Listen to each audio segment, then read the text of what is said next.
Hello friends and everyone, welcome back to our new video. তো কেমন আছেন আপনারা সকলেই? আশা করি আপনারা সকলেই খুব ভালো রয়েছেন।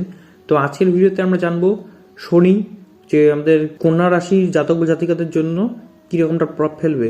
তো সকলকে বলে রাখি, আমি কিন্তু এই প্রেডিকশনটি মার্চ মাস পর্যন্ত দিচ্ছি, তার কারণ শনি কুম্ভ রাশিতে কিন্তু মার্চ মাস পর্যন্ত রয়েছেন। তো শনির এক্সপেক্টে কিন্তু এই গোটা প্রেডিকশনটি হবে এবং আপনারা সকলেই কিন্তু মনোযোগ সহকারে প্রথম থেকে কিন্তু শেষ পর্যন্ত কিন্তু এই কথাটি শুনবেন। যেহেতু এই বছরটি 2025 বছর, মঙ্গলের সাল, তাই জন্য এই বছরে যে কোনো কাজ করার আগে হনুমানজির নাম নিয়ে কিংবা হনুমান চালিসা পড়ে তারপরে কিন্তু যে কোনো কাজ কিন্তু শুরু কিন্তু করবেন। এবং এই বছরটা মঙ্গলের বছরের সাথে সাথে মঙ্গলের যে এনার্জি সেটিকে চ্যানেলাইজ করা কিন্তু খুবই দরকার। তো মঙ্গলের এনার্জি যদি চ্যানেলাইজ করতে চান, সর্বপ্রথম আপনাকে কিন্তু কোনো খেলার সাথে যুক্ত হতে হবে কিংবা শরীরচর্চা কিন্তু অবশ্যই কিন্তু ম্যান্ডেটরি দরকার। তার কারণ ফিটনেস অ্যান্ড হেলথকে কিন্তু মার্স কিন্তু রিপ্রেজেন্ট কিন্তু করে। তারপর বলে রাখি শনির কথায়। তো শনি যেহেতু আপনাদের ষষ্ঠ ঘরে রয়েছে, এই সময় কিন্তু আপনারা প্রচুর কিন্তু হেলথ প্রবলেম কিন্তু দেখতে পারবেন। তার কারণ যাদের কন্যা লগ্ন তারা কিন্তু আমার এই কথাটিকে থেকে কিন্তু বেশি রিলেট করবেন। যেহেতু 6th হাউস থেকে আমরা রোগ, রিপু, ঋণ বুঝি, তো ঋণে কিন্তু জর্জরি হয়ে যেতে পারেন। ঋণেও অযথা কোনো জিনিসের জন্য ঋণ নেবেন না, শুধুমাত্র কর্মের পারপাসের জন্য কিন্তু ঋণ নিতে পারেন। তাছাড়া অন্য কোনো আমার ইচ্ছা রয়েছে আমি কোনো একটা জিনিস কিনবো, এরকম জিনিসে কিন্তু আপনি কিন্তু কখনোই লোন নেবেন না। এই সময়টায় অ্যাভয়েড কিন্তু করবেন, না হলে কিন্তু সেকেন্ড কিন্তু ব্যাড ইফেক্ট কিন্তু ফেলবে।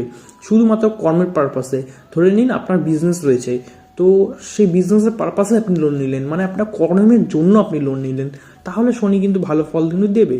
কিন্তু আপনি কোনো উল্টোপাল্টা কাজের জন্য বা কোনো ফাটকা ইনকামের জন্য আপনি লোনটা নিলেন, তাহলে কিন্তু শনি কিন্তু এখানে কিন্তু ব্যাড ইফেক্ট কিন্তু ফেলবে। এই জিনিসটি কিন্তু মাথায় রাখবেন। এই সময় কিন্তু আপনারা হতে পারে যে মামার বাড়ির সাথে সম্পর্ক কিন্তু খারাপ করে দিতে পারে শনি, এই জিনিসটিও কিন্তু দেখা যায়।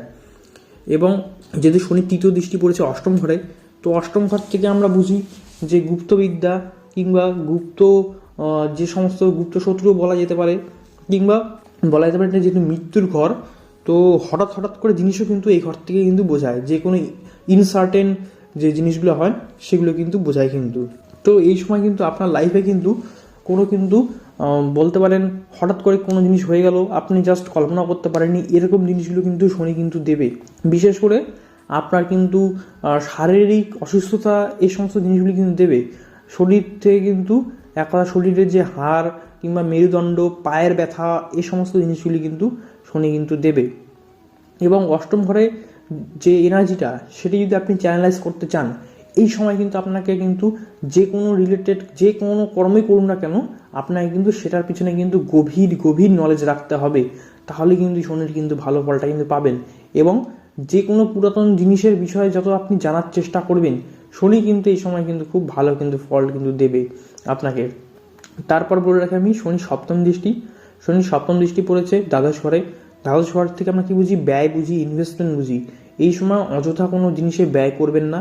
ইনভেস্টমেন্ট যদি করে থাকেন, কেউ যদি স্টক মার্কেট, শেয়ার মার্কেটে যে কোনো জিনিস যদি করেন, তাহলে একটা কথা বলবো, কোম্পানির ফান্ডামেন্টাল দেখবেন, সব কিছু দেখে তারপরে কিন্তু ইনভেস্টমেন্ট করবেন, তার আগে কিন্তু ইনভেস্টমেন্ট করবেন না। তার কারণ শনি এক কথা যেহেতু বোঝায় হার্ডওয়ার্ককে, তো আপনাকেও হার্ডওয়ার্ক করতে হবে কোম্পানিটার জন্য। মানে আপনি যে কোম্পানিতে ইনভেস্টমেন্ট করবেন, সেই কোম্পানিটার ফান্ডামেন্টাল কীরকম, বা সেই কোম্পানিটা কোথায় লিস্টেড, কীরকম কী, সব কিছু জানতে হবে আপনাকে, তারপরেই কিন্তু ইনভেস্টমেন্ট করবেন। তার জন্যই কিন্তু শনি কিন্তু আপনাকে কিন্তু চ্যালেঞ্জের মুখে কিন্তু ফেলবে।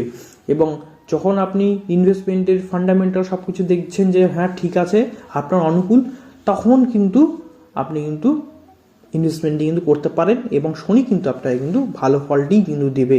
তারপরে আমরা বলে রাখি শনির দশম দৃষ্টি কিন্তু পড়েছে আপনার যে থার্ড হাউসে কিন্তু। তো থার্ড হাউসে কি বুঝি আমরা? সিবলিংস, আপনার ছোট ভাই বোন, কিংবা আপনার কর্মের জন্য যে ইচ্ছা, চেষ্টা বল বা কমিউনিকেশন, সেটি কিন্তু বুঝি। এই সময় শনি কিন্তু আপনাকে কিন্তু ইন্ট্রোভার্ট করে দিতে পারে, মানে বেশি লোকের সাথে না মেলামেশা, একটু কথা কম বলা, এরকম বানিয়ে দেবে। ভাই বোনদের সাথে সম্পর্ক খারাপ হয়ে যাওয়া, এই জিনিসটি দেখা যায়। এবং আপনাকে কিন্তু আলটিমেটলি একটু অলস করে দেবে শনি। কর্মের প্রতি কিন্তু আকৃষ্ট না হওয়া, যে কোনো কর্ম আজ রয়েছে, আপনি তার কোনো কর্ম করার ইচ্ছা হচ্ছে না আপনার, এক কথা শরীরে কিন্তু অলসতা চলে এসেছে, এই জিনিসটি কিন্তু শনি কিন্তু দেখা যায়। শনির দর্শন দৃষ্টি যেহেতু আপনার তৃতীয় ঘরে ফেলেছে, তৃতীয় ঘর থেকে আমরা ইচ্ছা শক্তিও বুঝি, তো ইচ্ছা শক্তি কিন্তু শনি কিন্তু কম করে দিবে। কারণ থার্ড হাউসে কিন্তু মঙ্গল এবং শনি কিন্তু প্রমিনেন্ট রোল প্লে করে। তার কারণ শনি কিন্তু থার্ড হাউসে কিন্তু ধীরে সুস্থে তারপরে ডিসিশন নেয়, আর কিন্তু মঙ্গল কিন্তু ডাইরেক্ট অ্যাকশন নেয়। কিন্তু যদি শনিটা যদি এখানে ব্যাড ফেক্ট ফেলে আপনার, তো আপনি জাস্ট ভাবতেই থাকবেন যে আমি কর্মটা করব, কিন্তু অলসতার জন্য কিন্তু আপনি কিন্তু কর্মটা কিন্তু করে উঠতে পারবেন না। আপনার প্ল্যানিং হলেও কিন্তু কর্মটি কিন্তু আপনি কিন্তু করে উঠতে পারবেন না। তাই জন্য আপনাদেরকে একটি জিনিস সাজেস্ট করব যে অলসতা দূর করে জাস্ট কর্মটি জাস্ট করুন, অ্যাকশানটি নিন, ভাই বোনদের সাথে সম্পর্কটা ঠিকঠাক রাখুন, নিজের কমিউনিকেশনটা ঠিকঠাক রাখুন, বেশি ইন্ট্রোভার্ট কখনোই হবেন না, এবং নিজের শরীর স্বাস্থ্যের কিন্তু অবশ্যই কিন্তু খেয়াল রাখবেন। তো আমি তো জাস্ট এটি শর্ট করে বললাম যে এই সময় মার্চ মাস পর্যন্ত আপনাদের সময়টি কীরকম যাবে। আমি পার্ট 2 আনবো, শনি যখন আপনাদের বলতে পারেন মীন রাশিতে প্রবেশ করবে, তারপরে বৃহস্পতি রাশি পরিবর্তন করবে, তারপরে রাহু কেতু এই সমস্ত বিভিন্ন গ্রহগুলি কিন্তু রাশি পরিবর্তন করবে, তারপরে কিন্তু আমি কিন্তু বড় করে লং ভিডিও আনবো একটি। তার কারণ এই ভিডিওতে আমি যদি গোড়াটা কভার করতে চাই অনেক বড় লং ভিডিও হয়ে যাবে, অতটা দেখতে একদম বোরিং লাগবে। তাই জন্য আমি শর্ট করেই বললাম। আর দেখা হচ্ছে পরের ভিডিওতে।